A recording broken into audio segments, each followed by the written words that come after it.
혹시 여러분도 자식 때문에 밤잠을 설치시나요? 불을 끄고 누웠는데도 낮에 들었던 말이 계속 맴돌지 않으십니까? 나중에요. 라는 그 한마디가 왜 그렇게 차갑게 느껴지는지 가슴이 서늘해지지는 않으십니까? 괜히 휴대폰을 몇 번이나 열어보고 내가 무슨 말을 잘못했나 되짚어보고 답이 없는 메시지를 보며 혹시 내가 부담이 된 건 아닐까 스스로를 탓하고 있지는 않으십니까? 젊을 때는 몰랐습니다. 아이 하나 키우는 일이 이렇게 큰 일인지 몰랐습니다. 밤새 열이 오르면 업고 병원으로 뛰어가고 학원비가 모자라면 내 옷은 미루고 남들 다 가는 여행도 포기하며 아이 하나 잘 되기만을 바랐던 시간들이 있었습니다. 그 시간은 거짓이 아니었습니다. 그 사랑은 분명 진짜였습니다.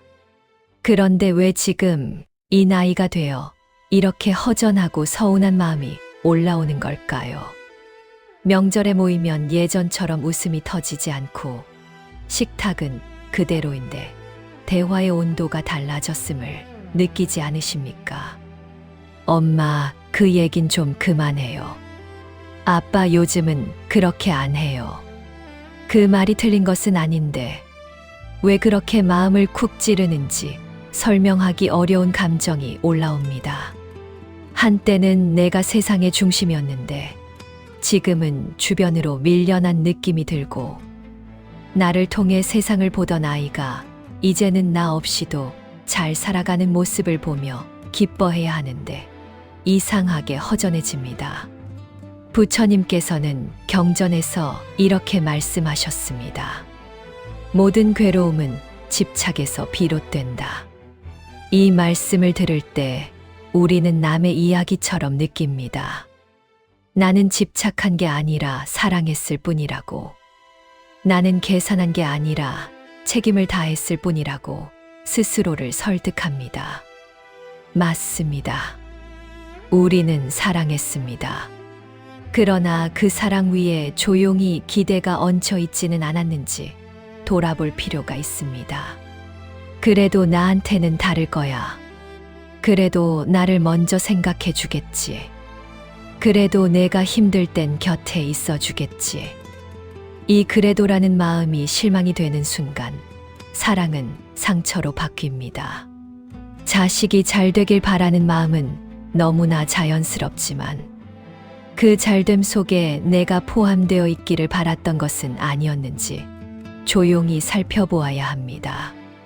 부처님은 또 이렇게 말씀하셨습니다. 인연은 잠시 머물다 가는 구름과 같다. 자식은 내 몸을 빌려 태어났지만 내 소유가 아닙니다. 하늘이 잠시 맡긴 한 존재일 뿐입니다. 그런데 우리는 그 아이를 통해 내 외로움을 채우고 내 노후의 안전을 보장받고 내 존재 가치를 확인받으려 하지 않았는지 솔직하게 마주해 보아야 합니다. 자식에게 상처받았다는 말 속에는 이런 뜻이 숨어 있을지도 모릅니다. 나는 너를 통해 인정받고 싶었다. 이 인정 욕구가 채워지지 않을 때 우리는 더 크게 아픕니다. 어느 날 한 보살님이 이렇게 말씀하셨습니다. 나는 아들한테 바란 게 없어요. 그냥 가끔 안부 전화 한 통이면 됐어요. 그런데 그 가끔이라는 말 속에는 사실 매일을 기다리는 마음이 숨어 있었습니다. 기다림은 사랑일 수 있지만 집착이 되면 괴로움이 됩니다. 자식이 연락이 없으면 그냥 바쁜가 보다 하고 넘기면 될 일인데 우리는 그 빈자리를 온갖 상상으로 채워버립니다. 혹시 내가 싫어진 건 아닐까? 혹시 며느리가 막는 건 아닐까? 혹시 내가 짐이 된 건 아닐까? 하는 생각이 꼬리를 물고 이어집니다. 부처님은 남을 바꾸려 하지 말고 먼저 자신의 마음을 살피라고 하셨습니다. 자식을 바꾸려는 순간 관계는 더 멀어지지만 내 마음을 돌보는 순간 관계는 조금씩 부드러워집니다. 자식이 변해서 내 마음이 편해지는 것이 아니라 내 마음이 편해져야 자식을 보는 눈이 달라집니다. 우리는 오랫동안 주는 사람으로 살았습니다. 이제는 놓는 사람으로 살아야 할 때입니다. 주는 사랑은 따뜻했지만 놓는 사랑은 더 깊습니다. 자식은 내 인생의 전부가 아닙니다. 내 인생은 여전히 나의 것입니다. 자식에게 향했던 에너지의 일부를 이제는 나에게 돌려주십시오. 그래야 상처는 수행이 되고 서운함은 깨달음이 됩니다. 이제부터가 중요합니다. 상처를 이해하는 것만으로는 삶이 달라지지 않습니다. 부처님의 가르침은 실천 속에서 빛이 납니다. 아침에 눈을 뜨자마자 이렇게 말해 보십시오. 오늘은 기대를 내려놓겠습니다. 자식이 서운하게 말했을 때 즉시 반응하지 말고 숨을 천천히 3번만 고르십시오. 그 짧은 멈춤이 업장을 멈춥니다. 연락이 없을 때는 휴대폰을 붙들고 있기보다 관세음보살을 10번 불러보십시오. 기다림이 원망이 아니라 수행으로 바뀝니다. 돈에 대한 서운함이 올라올 때는 나는 이미 공덕을 지었다고 마음속으로 말해보십시오. 주는 행위는 사라지지 않고 다른 인연을 통해 돌아옵니다. 혼자 있는 시간을 두려워하지 말고 책 한 권을 펼치거나 조용히 산책을 하며 나를 돌보십시오. 고독은 벌이 아니라 깊어지는 시간입니다. 자식의 삶을 대신 살려 하지 말고 넘어질 때 스스로 일어나도록 지켜보십시오. 그래야 인연이 건강해집니다. 잠들기 전 자식의 이름을 떠올리며 이렇게 속삭여 보십시오. 너를 놓아준다. 너는 너의 길을 가라. 집착이 줄어들면 이상하게도 관계는 더 편안해집니다. 복은 남을 붙잡을 때가 아니라 놓아줄 때 들어옵니다. 상대가 변해서 오는 것이 아니라 내 마음이 풀릴 때 찾아옵니다. 부처님은 자등명 법등명이라 하셨습니다. 스스로를 등불로 삼으라는 뜻입니다. 자식이 내 인생의 등불이 아니라 내가 나의 등불이 되어야 합니다. 여러분은 이미 수많은 고비를 넘어오셨습니다. 그 강인함을 기억하십시오. 이제는 흔들리는 부모가 아니라 고요한 부모가 되십시오. 고요한 마음에는 복이 머뭅니다. 오늘부터 기대 대신 기도를, 간섭 대신 신뢰를, 원망 대신 놓아줌을 선택하십시오. 그리고 댓글에 관세음보살이라고 남기고 오늘부터 복을 지으십시오. 여러분은 충분히 잘 살아오셨습니다. 이제는 마음을 편히 하셔도 됩니다. 이제 조금 더 깊은 이야기를 해보겠습니다. 우리는 자식을 사랑한다고 말하지만 사실은 자식을 통해 내 삶을 증명받고 싶었던 것은 아니었는지 조용히 돌아볼 필요가 있습니다. 내가 잘 키웠다는 인정, 내가 헛살지 않았다는 확인, 내 인생이 의미 있었다는 증표를 자식에게서 찾으려 하지는 않았습니까? 자식이 나를 존중해주면 내가 성공한 부모가 된 것 같고, 자식이 차갑게 굴면 내가 실패한 부모가 된 것 같은 그 묘한 감정. 하지만 여러분, 부모의 가치는 자식의 태도로 결정되지 않습니다. 부처님께서는 이렇게 말씀하셨습니다. 남의 마음에 기대어 서면 그 마음이 흔들릴 때 함께 넘어진다. 우리는 자식의 마음 위에 내 행복을 올려놓고 살지는 않았습니까? 그래서 자식의 말 한마디, 표정 하나, 연락의 빈도 하나에 내 하루가 무너지고 내 밤이 길어집니다. 이제는 내려놓아야 합니다. 자식을 버리라는 말이 아닙니다. 사랑을 끊으라는 말도 아닙니다. 사랑은 하되 내 행복의 책임은 자식에게 맡기지 말라는 뜻입니다. 한번 생각해 보십시오.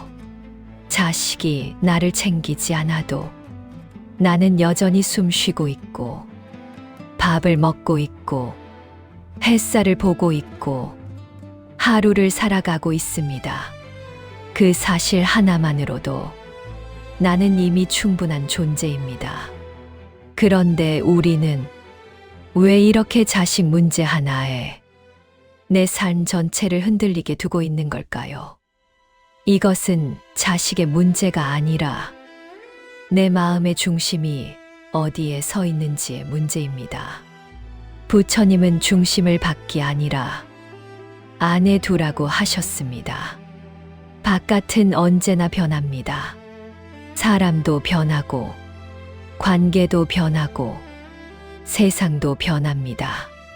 그러나 내 마음의 중심을 바깥에 두면 나는 늘 흔들릴 수밖에 없습니다. 이제는 중심을 안으로 옮기십시오. 자식이 연락을 하든 안 하든, 자식이 나를 찾든 찾지 않든, 나는 나의 삶을 살겠다고 마음먹는 순간, 관계는 오히려 편안해집니다. 신기하게도 붙을 때는 멀어지고 놓을 때는 가까워집니다. 왜 그럴까요? 붙을 때는 두려움이 섞여 있고 놓을 때는 신뢰가 섞여 있기 때문입니다. 두려움은 상대를 압박하고 신뢰는 상대를 숨 쉬게 합니다. 자식도 사람입니다. 부담을 느끼면 멀어지고 편안함을 느끼면 다가옵니다. 여러분, 혹시 이런 경험은 없으십니까? 자식이 오랜만에 연락을 했는데 괜히 그 자리에서 서운했던 이야기를 꺼내고 섭섭했던 마음을 쏟아내고 그렇게 통화를 마친 뒤 다시 더 멀어진 느낌. 그 순간 우리는 사랑이 아니라 두려움으로 말했던 것입니다. 두려움은 사랑의 옷을 입고 나타납니다. 걱정이라는 이름으로, 충고라는 이름으로, 섭섭함이라는 이름으로. 하지만 그 뿌리를 들여다보면 잃을까봐 두려운 마음, 혼자 남을까봐 두려운 마음, 쓸모 없어질까봐 두려운 마음이 숨어 있습니다. 이 두려움을 인정하는 순간 마음은 한결 부드러워집니다. 나는 두려웠구나. 나는 외로웠구나. 나는 인정받고 싶었구나. 이렇게 솔직해지는 순간 자식에 대한 분노도 조금씩 힘을 잃습니다.